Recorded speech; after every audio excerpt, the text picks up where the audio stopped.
گلزار گلزار ایک نامور شاعر اور ہدایت کار ہے۔ وہ پاکستان کے شہر جہلم کے قریب دینا میں 1936 میں پیدا ہوئے۔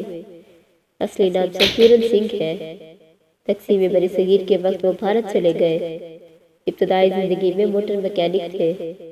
شاعری اور فلمی دنیا کی طرف رجحان انہیں فلمی صنعت کی طرف لے گیا۔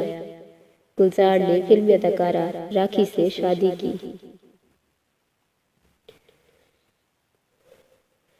گلزار نے بطور ہدایت کار اجازت، انگور، دل سے، معصوم، آندھی، پریچے، موسم اور ماچس جیسی فلمیں بنائی۔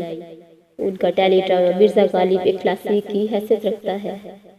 بطور شاعر گلزار نے بطور شاعر بے شمار فلموں کے لیے گیت لکھے۔ ان کی فلمی شاعری میں بھی ایک اچھوتا پن پایا جاتا ہے۔ ان کے انوکھے اور نادر تشبیہات کا استعمال ان کے گیتوں میں نئے رنگ بھر دیتا ہے۔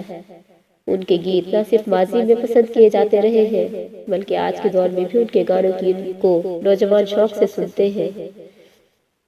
سینما میں 4 سال قبل ریلیز ہوئی مشہور فلم بنٹی اور ببلی کے سپر ہٹ گانے کجرارے کو نہیں بھولے، یا پھر فلم اومکارا کا انتہائی مقبول گانا بیڑی جلائی لے، یا پھر حال ہی میں ریلیز ہوئی فلم کمینے کا ہٹ نغمہ رات کے 12 بجے ہو، جو آج بھی ٹاپ 10 گانوں کی فہرست میں شامل رہتا ہے۔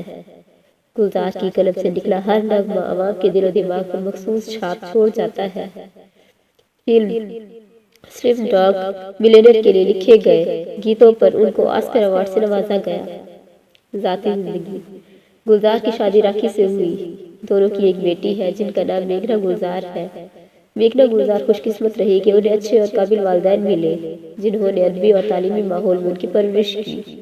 انہوں نے نیو یارک یونیورسٹی سے فلم سازی میں گریجویشن کیا اور کئی فلموں میں ہدایت کاری کے فرائض انجام گئے، جیسے فی الحال جسٹ میریڈ، 10 کہانیاں، تلوار، رازی اور چھپاک۔ چھپاک سے سارے نغمے گلزار نے ہی لکھے ہیں۔ میگھنا نے اپنے والد گلزار کی سوانح عمری بھی لکھی ہے جو 2004 میں شائع ہوئی۔ اعزازات گلزار نے اردو میں شاعری کی اور گیت لکھے جو ہمیشہ گانوں میں رس گھولتے رہتے ہیں۔ انہیں 2004 میں بھارتی حکومت کی طرف سے پدم بھوشن کا خطاب ملا۔ ان کی بے لوث خدمات کے لیے 11ویں فلم فیسٹیول کی جانب سے 2009 کا لائف ٹائم اچیومنٹ ایوارڈ دینے کا اعلان کیا گیا۔ ان کی گیتوں کے تراجم کی انگریزی میں کتاب بھی شائع ہو چکی ہے۔ گلزار صاحب کو مولانا آزاد نیشنل اردو یونیورسٹی حیدرآباد 3 مارچ 2012 کو اپنے چوتھے کنوکیشن میں ڈیلٹ کی اعزازی ڈگری سے نوازا، جبکہ 2013 میں ہندوستانی سینما کا سب سے بڑا اعزاز دادا صاحب پھالکے ایوارڈ دیا گیا۔